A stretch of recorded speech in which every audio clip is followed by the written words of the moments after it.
Welcome to Miss K Movie Recap. Magandang araw, ngayon ay panoorin natin ang isang American sci-fi film mula noong 2019 na pinamagatang I.O. Halika't sabay natin panoorin at sana ay magustuhan nyo.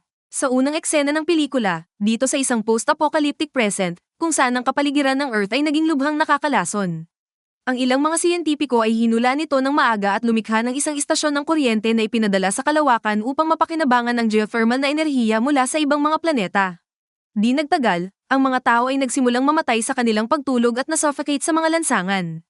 Nagsimulang mangitim ang dugo sa kanilang mga ugat dahil sa hindi inaasahang pagbabago sa komposisyon ng kapaligiran ng lupa.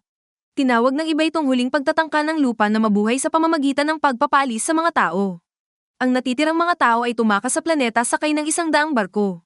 Hindi nagtagal ay nakarating sila sa isang istasyon ng kalawakan na tinatawag na Exodus Mission. Ang istasyon ay parang lifeboat sa itaas ng bulkan na buwan ng Jupiter na tinatawag na Io. Gayunpaman, hindi lahat ay handang sumuko sa mundo at si Sam Walden ay isa sa ilang tao na naninirahan doon. Mag-isa siyang nakatira sa mataas na lugar, kung saan maayos pa rin ang daloy ng hangin sa ngayon. Kasalukuyang sinusubukan ni Sam na magpalaki ng mga bubuyog na maaaring mabuhay sa kapaligiran. Ipinagpapatuloy din niya ang pagsasaliksik ng kanyang ama na si Dr. Harry Walden. Itinuro niya kay Sam na ang pangunahing prinsipyo ng kalikasan ay ang kaligtasan. Na nasa ating isipan, sa ating kaluluwa para hanapin ang buhay anuman ang mangyari. Mabilis na umunlad ang buhay ng halaman upang labanan ang toxicity ng ammonia kaya umaasa si Sam na makakatulong ang mga bubuyog at iba pang mga pollinator na umangkop. Sa kalaunan ay maaari nitong linisin ang hangin sa pamamagitan ng polinasyon ng mga halaman na gumagawa ng oxygen. Naniniwala sina Sam at Dr. Walden na ang mga tao ay kumukuha ng mga bituin sa paghahanap ng kaligtasan habang hindi nila napagtanto na sila ay nasa sasakyang pangkalawakan na may pinakamaraming gamit. Naniniwala sila na ang mga tao ay hindi maiiwasang makibagay at umunlad muli sa lupa. Samantala, si Sam ay may nobyo na nagngangalang Ilan na nakatira sa istasyon ng Io. Madalas silang nagpapadala ng mga email sa isa't isa bilang isang paraan ng komunikasyon. Nais ni Ilan na sumama si Sam sa kanya sakay ng istasyon ngunit sigurado siyang hindi mamamatay ang lupa, ito ay muling isisilang. Isang araw, nakatanggap si Sam ng email mula kay Ilan kung saan ipinahayag niya na opisyal na inihayag ng Space Council ang unang bagong ekspedisyon sa mundo na naglalayong mahanap ang susunod na tahanan ng sangkatauhan. Pinili nila ang Proxima Centauri b, isang exoplanet na identical twin ng Earth at 10 taon ang layo sa mga tao. Lahat ng mga kaibigan ni Ilan ay nag-apply para sa misyon. Inihayag pa niya na ang anunsyo ng New World Expedition ay may matinding implikasyon para sa Exodus program. Bago matapos basahin ni Sam ang email, nag-malfunction ang kanyang computer at nagtungo siya sa kanyang ATV bike sa isang lumang abandonadong library. Doon, sinuri niya ang isang libro, ngunit isang napakalaking bagyo ang paparating patungo sa gusali. Kaya napilitan siya magmadaling bumalik sa kanyang tirahan. Inayos ni Sam ang kanyang computer at ipinagpatuloy ang pagbabasa ng email mula kay Elon. Nalaman niya na ang desisyon ng konseho na ipahayag ang unang bagong ekspedisyon sa mundo ay nabago ang lahat kagad, ang lahat ng mga tauhan ng spacecraft, enerhiya at iba pang mahalagang supply ay na-redirect sa New World Expedition. Ang natitirang mga Exodus shuttle sa mundo ay ilulunsad din sa loob ng 4 na araw. Dahil ito na ang kanyang huling pagkakataon, hinimok ni Ilan si Sam na umalis sa lupa kasama ang kanyang ama. Kinabukasan, siniyasat ni Sam ang kanyang mga bubuyog, para lamang malaman na lahat sila ay namatay sa nakakalason na bagyo. Nagdulot din ito ng kalituhan sa kanyang greenhouse farm. Nanghihinayang, bumalik siya sa kanyang kama at pagkatapos ay sumulat muli kay Elon.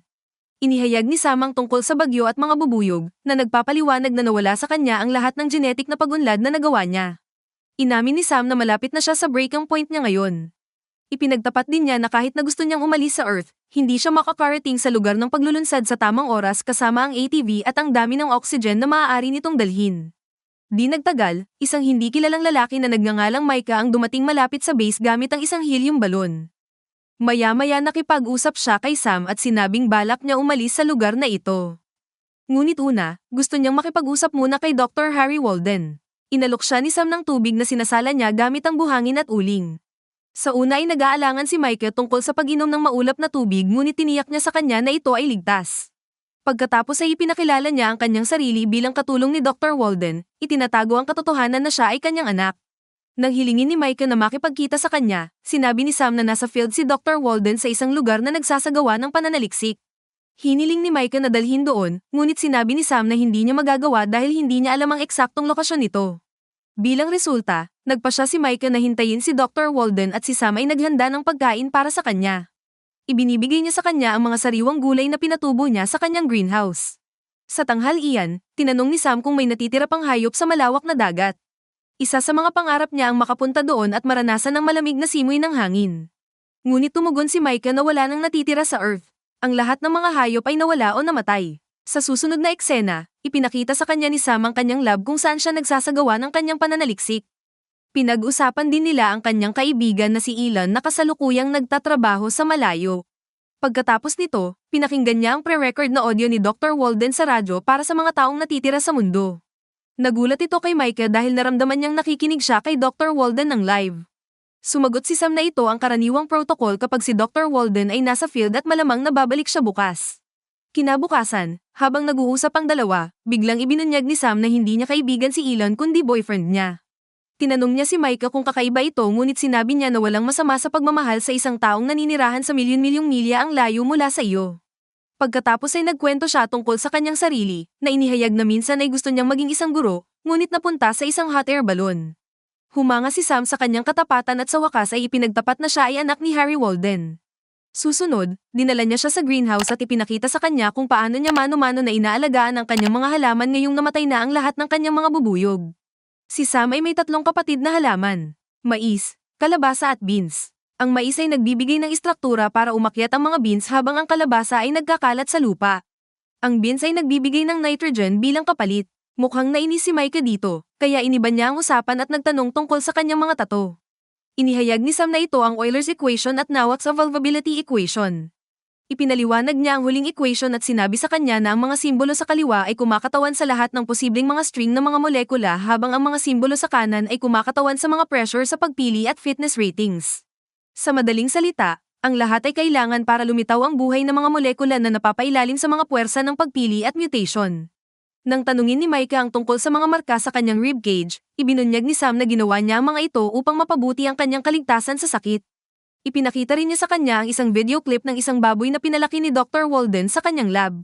Bagamat namatay ito matapos ma-expose sa nakal-alasong hangin, ito ay isang malaking tagumpay pa rin. Kinaumagahan, nahanap ni Micah ang lumang kwarto ni Dr. Walden at ng kanyang asawang si June. Tinanong niya si Sam tungkol sa kanyang ina, at ibinunyag niya na nagkasakit si June at namatay. Nang marinig ito, sinisi ni Micah si Dr. Walden sa pananatili nila sa nakakalason na lupang ito na nagresulta sa pagkamatay ni June. Pagkatapos ay bigla siyang sumugod sa kanyang lab at sinira ang pinto sa opisina ni Dr. Walden. Narito, ang silid ay nasa mahinang kondisyon at tila walang tao sa loob ng mahabang panahon. Kaya dito ay nalaman niya na si Dr. Walden ay patay na. Ang pelikula ay nag-flashback sa nakaraan. Matapos gumugo ng mga taon sa post-apocalyptic Earth, pagpapatakbo ng mga eksperimento at pagkawala ng kanyang asawa, napagtanto ni Dr. Walden na ang planeta ay hindi na masasalba. Hinimok niya si Sam na umalis para sa IO ngunit tumanggi itong sumuko sa hangarin niya. Ipinaliwanag ni Dr. Walden na maya-maya ay kailangan na niyang umalis dahil mag-isa siya pagkatapos niyang mamatay dahil sa mga komplikasyon sa kalusugan. Bumalik sa kasalukuyan, dinala ni Sam si Micah sa lugar kung saan inilibing ang kanyang mga magulang. Pagkatapos magbigay ng respeto sa mga magulang ni Sam, inanunsyo ni Micah na isasama niya si Sam sa space shuttle. Nilinaw din niya na hindi siya papayag na hindi siya sasama, kaya nag-aatubili itong sumang-ayon. Nang maglaon, nag-message si Sam sa kanyang nobyo na nagpasya siyang umalis dito sa mundo ito, para sila ay muling magkakasama sa lalong madaling panahon. Habang nag-iimpake siya ng kanyang mga gamit, napansin niya na ang isang queen bee ay napisa sa kanyang pugad, at ito ay immune sa nakakalason na hangin. Ito ay talagang nagpapasaya kay Sam, ngunit wala itong pagbabago dahil plano pa rin niyang umalis dito ng tuluyan. Ang problema lang ay hindi sila makaalis kaagad. Dapat hintayin ng dalawa ang maayos na hangin para gumana ang kanilang hot air balloon patungo sa kanilang destinasyon. Di nagtagal, nakatanggap si Sam ng tugon mula sa kanyang kasintahan na nagpapahayag ng kanyang kagalakan na aalis siya sa mundo. Ngunit pagkatapos ay ipinahayag niya na siya ay nag-sign up para sa 10 taong mahaba na bagong ekspedisyon sa mundo. Nangangahulugan na sila ay maghihiwalay sa loob ng maraming taon. Ang balita ay ikinalungkot ni Sam at siya ay napaiyak. Nang makita na ang puso niya ay nasawi, pinagluto siya ni Micah at sinabi sa kanya ang tungkol sa kanyang panahon sa pre-apocalyptic Earth. Naaalala niya ang kanyang oras sa mga suburb at pagpunta sa lungsod kasama ang kanyang mga kaibigan. Habang lumilipas ang panahon, lalong hindi mapakali si Micah sa paghihintay ng magandang hangin. Samantala, si Sam ay nagsimulang makaramdam ng kalungkutan ngayong mas malayo na sa kanya ang kanyang kasintahan.